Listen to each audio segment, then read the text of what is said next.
అన్న మా గేదెకి ఎరసూ చేపించిన తర్వాత బ్లీడింగ్ అవుతుంది, చేసిన ఏమైనా తప్పు చేసిండా? రెండోది అసలు మా పశువుకు చూలి కడుతుందా లేదా?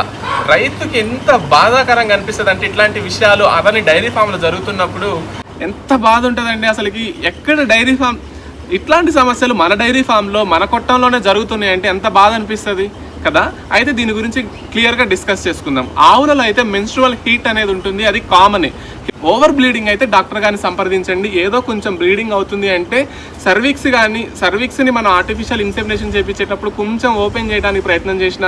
రెండో విషయము బుల్ క్రాసింగ్ చేయించినప్పుడు దున్నపోతోటి కానీ ఆంబోతోటి కానీ దాటించినప్పుడు ఇలా కొంచెం ఎక్కువ మొత్తంలో బ్లీడింగ్ అయ్యే అవకాశాలు అనేది ఉంటుంది. ఎందుకంటే కొంచెం ఆ సైజు ఈ మ్యాటర్స్ ఉంటాయి, దీనివల్ల ఎంతో కొంత లోపల డ్యామేజ్ అవటం వల్ల కొంచెం బ్లీడింగ్ అయ్యే అవకాశాలు ఉంటాయి. ఆర్టిఫిషియల్ ఇన్సెమినేషన్ చేసేటప్పుడు చాలా తక్కువ సందర్భాలలో జరుగుతూ ఉంటుంది. అంతగా భయపడాల్సింది అయితే ఏం లేదు. ఓవర్ బ్లీడింగ్ అవుతుందంటే మాత్రం దగ్గర ఉన్నటువంటి పశు వైద్యుని సంప్రదించండి. దీనివల్ల పశువు కడుతుందా లేదా అసలు ఈ విషయాన్ని మీరు దృష్టిలో పెట్టుకొని భయపడాల్సిన అవసరం అయితే ఏం లేదు. లోపలికి వెళ్ళినటువంటి స్పోమ్ దానిపైన చేసుకుంటుంది. పశువు కట్టే అవకాశాలు 100% ఉంటుంది. ఎగ్గు మంచిగా ఉండి యూట్రస్ హెల్దీగా ఉండి మనం పంపించినటువంటి సెమెన్ అనేది మంచిగా వెళ్ళింది, ఖచ్చితంగా కడుతుంది. మీరు ఎక్కువగా భయపడాల్సిన అవసరం అయితే ఏం లేదు. ఈ విషయం మీకు ఉపయోగపడింది అని నేను అనుకుంటున్నాను.